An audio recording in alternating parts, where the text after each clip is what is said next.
Welcome to CtrlShiftTech by DTG. We're diving deep today into something that's, well, creating a lot of buzz. Definitely some buzz, maybe a little anxiety too. Yeah, exactly. We're talking about the impact of AI on programming. You shared some really fascinating material, and our mission today is basically to unpack it all.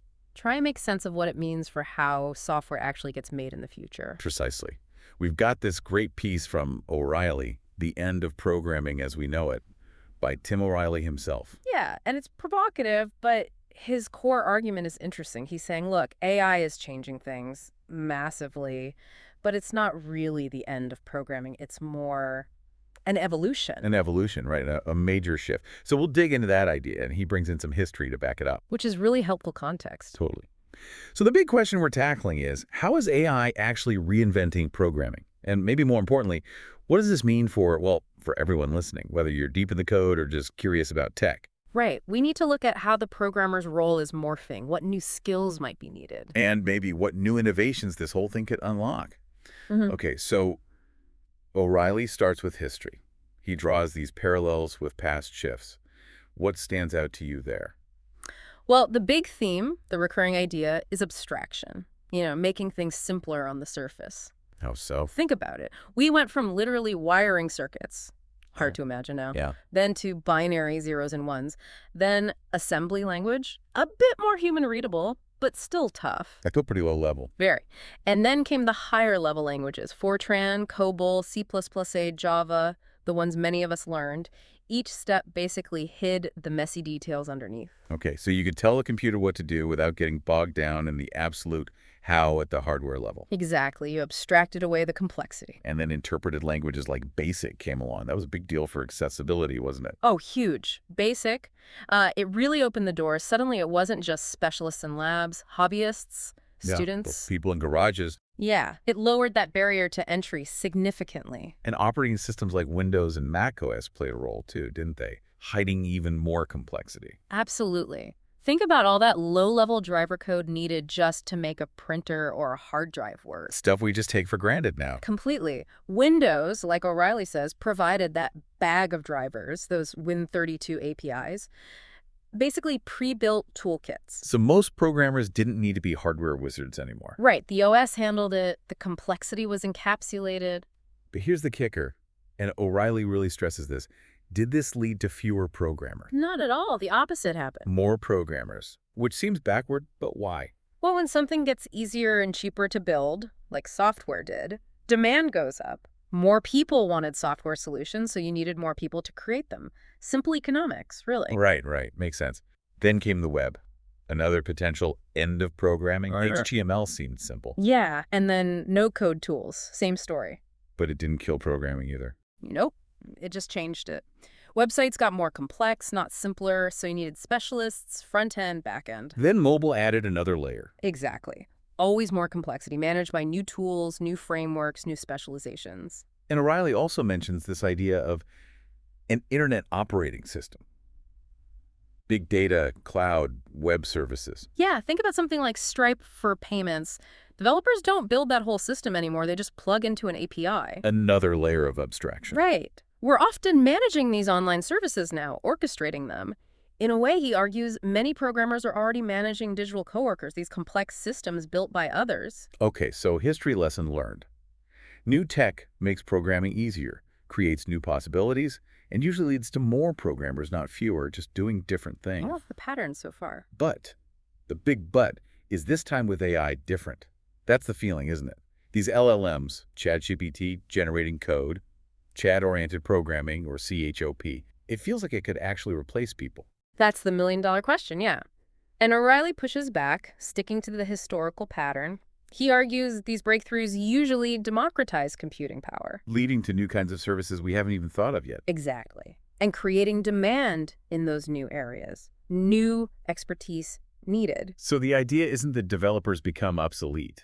No, it's that the smart developers, the ones who learn to wield these AI tools effectively, become even more valuable. They can focus on higher-level stuff, creativity, complex problem-solving. Which ties into that Steve Yegge quote O'Reilly uses. Yeah. It's not the junior devs who are most at risk. Right. Yegge argues it's the ones who resist the change, the ones who refuse to adapt to new tools. The death of the stubborn developer, he called it. Ouch. But it makes sense. Adapt or, well, yeah. And this connects to James Besson's work on the Industrial Revolution, looking at textile mills. What did you find? Well, yes, skilled artisans were replaced by machines, but the factory workers running those machines still needed new skills. It wasn't the end of skills, just a shift in what skills were needed. And it didn't happen overnight, right? No, Besson found the big productivity gains took decades. The tech needed to mature, businesses needed to adapt, and crucially, workers needed time to learn through learning by doing. Learning by doing, so it's Yeah. not just about having the AI tools. Exactly. It's about building up that collective knowledge, the best practices, the trained workforce that knows how to use them well. O'Reilly argues that programming is fundamentally about humans telling computers what to do. Doing it in natural language shouldn't be scary. It could bring more people into programming. Okay, let's shift gears slightly. Sam Schillis from Microsoft talks about a new AI stack emerging. What's that about? Schillis sees a shift as fundamental as the move from desktop to the internet. The layers might look familiar, languages, databases, teams, but their nature is changing because of AI. How so? Like, what's changing? Well, everything from the AI models themselves, the APIs to access them, the cloud infrastructure they run on, the specific tools developers use, it's all evolving into this new kind of stack. And he points out limitations too, right? Metacognition, memory. Yeah, that's key. Current AI, even with big context windows, doesn't really think about its own thinking metacognition, doesn't have our long-term memory or context. Meaning humans are still essential. Absolutely. We provide the context, the direction, the oversight. Schillis uses this great analogy. He says AI is currently at the cognitive equivalent of pumping water and hammering. Okay. Basic tasks. Right. Not yet at the locomotive stage of complex adaptive thought. It needs us to guide it. That makes sense. It's powerful, but not independent. Which leads us to Brett Taylor's points about actually using AI in business, the last mile. Yeah, Taylor, from his work at Sierra, really highlights how hard it is to take a powerful AI and integrate it effectively into real business processes. It's not straightforward. What's the challenge? He talks about needing agent engineers, people who get both the AI tech and the business side. It's not just about automating what you already do. You have to rethink the process itself. Exactly. Otherwise, you just end up with a fancy AI doing the same old inefficient thing, like putting a paper form online without changing the workflow pointless. Okay, and Addy Osmani from Google Chrome brings up this 70% problem. What's he getting at there? Osmani's noticed something interesting. Lots of engineers feel personally more productive using AI assistants. Yeah, you hear that a lot. But the actual software we use day to day, it isn't suddenly getting massively better or more feature-rich at the same pace. Why would the disconnect? King-sign programmers can use AI to build cool demos, solve maybe 70% of a problem, but they hit a wall with the last 30%, the really tricky stuff. Like debugging complex issues, edge cases, making it scale. Well, exactly. That requires deep engineering knowledge to guide the AI properly. Without it, you get what he calls... House of Cards code. I What? like that. Yeah. It looks okay, but it's fragile. Experienced engineers, though, they use AI differently. They aren't just accepting suggestions blindly. They're using their experience to critique, shape, constrain the AI's output, ensuring it's robust, maintainable, not just functional for the happy path. So the human expertise is still the critical ingredient for quality.